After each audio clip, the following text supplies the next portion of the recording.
श्री शिवाय नमस्तुभ्यम। हर हर महादेव। दोस्तों, आज हम आपको इस वीडियो के माध्यम से श्राद्ध पक्ष में करने के लिए 3 विशेष उपाय और जानकारियां बताने वाले हैं, जो कि आप इस श्राद्ध पक्ष में पितृपक्ष में करके लाभ प्राप्त कर सकते हैं। हम आपको बता दें कि श्राद्ध पक्ष का जो शुरुआत है वह 17 सितंबर 2024 से हो चुकी है, जो कि 20 अक्टूबर 2024 तक चलने वाला है। तो इसमें गुरुजी पंडित प्रदीप मिश्रा जी ने अपनी पुरानी कथाओं में कुछ विशेष जानकारियां दी हैं, जिनको हम आपको इस वीडियो के माध्यम से देने वाले हैं। गुरुजी ने पितृमोक्ष शिव महापुराण कथा में एक उपाय बताया था, जिसमें उन्होंने कहा था कि यदि आपको ऐसा लगता है कि आपको आपके पितृ परेशान कर रहे हैं, आपको पितरों का श्राप लगा हुआ है, या फिर कोई आपके पितृ हैं जिनको मुक्ति नहीं मिल पा रही है, मोक्ष नहीं मिल पा रहा है, तो आप यह उपाय कर सकते हैं। इसके लिए आपको एक कटोरी में थोड़े से चावल ले लेने हैं और एक दूर्वा ले लेना है और एक बेलपत्र ले लेना है। आपको चावल कच्चे लेने हैं, पके हुए चावल नहीं लेने हैं। कटोरी में हमें थोड़े से चावल, दूर्वा और बेलपत्र को रख लेना है और हमारे घर में, रसोई घर में जो पानी रखने का स्थान होता है, जो परिंदा मटका जहाँ पर हमारा रखा होता है, वहाँ पर हमें इस कटोरी को रख देना है। आप चाहें तो इस उपाय को पितृमोक्ष अमावस्या तक रखे रहने दे सकते हैं कटोरी को, नहीं तो आप 3 दिन के लिए भी इस उपाय को कर सकते हैं। आपको यह कटोरी अपने पानी के स्थान के पास रख देनी है और तीसरे दिन हमें जो बेलपत्र और दूर्वा है वह शिव जी के मंदिर में शिवलिंग पर समर्पित कर देना है, और जो चावल हैं उन्हें हमारे पूरे घर में एक बार घुमाकर किसी भी जीव या चिड़िया पक्षियों को हमें प्रदान करना है। तो इस प्रकार यदि हम कर लेते हैं तो कैसा भी हमारे घर में पितृ दोष हो तो वह समाप्त हो जाता है। यह उपाय अवश्य कर सकते हैं इस पितृपक्ष या श्राद्ध पक्ष में। बढ़ते हैं दूसरे विशेष उपाय की तरफ, जो कि गुरुजी ने पुरानी शिव महापुराण कथा में बताया है, जो हमें श्राद्ध पक्ष की 3 विशेष तिथियों में करना है। दशमी, एकादशी और द्वादशी, यह 3 तिथि में हम इस उपाय को कभी भी कर सकते हैं। इसके लिए हमें एक विशेष नाम लेकर उपाय को करना है, जो कि है सोमप। ध्यान से सुन लीजिए आप, हमें इस उपाय को करते समय सोमप नाम का स्मरण करना है। इसमें हमें एक रोटी ले लेनी है और उसमें कुछ भी मिष्ठान रखकर, शक्कर या गुड़ रखकर हमें गाय को खिलाना है और हमें सोमप नाम का स्मरण करना है।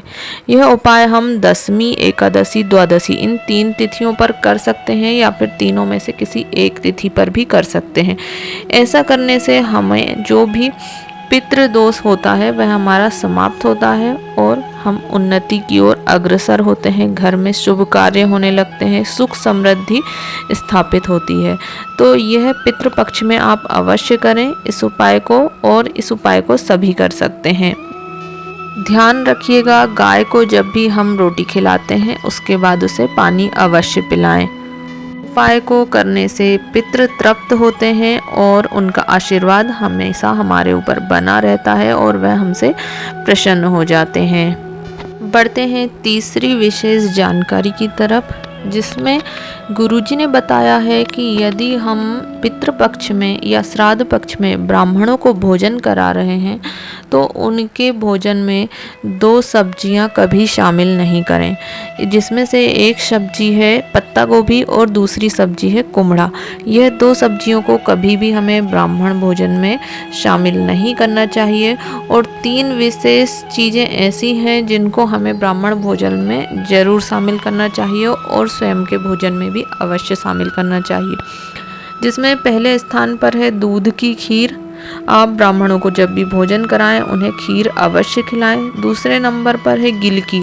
आप गिलकी की सब्जी बना सकते हैं या कोई और व्यंजन बनाकर ब्राह्मणों को अवश्य खिलाएं। और तीसरे नंबर पर है उड़द की दाल। आप उड़द की दाल का भी कोई व्यंजन बना के ब्राह्मण भोज में अवश्य शामिल कीजिएगा और स्वयं भी अपने भोजन में ग्रहण करें।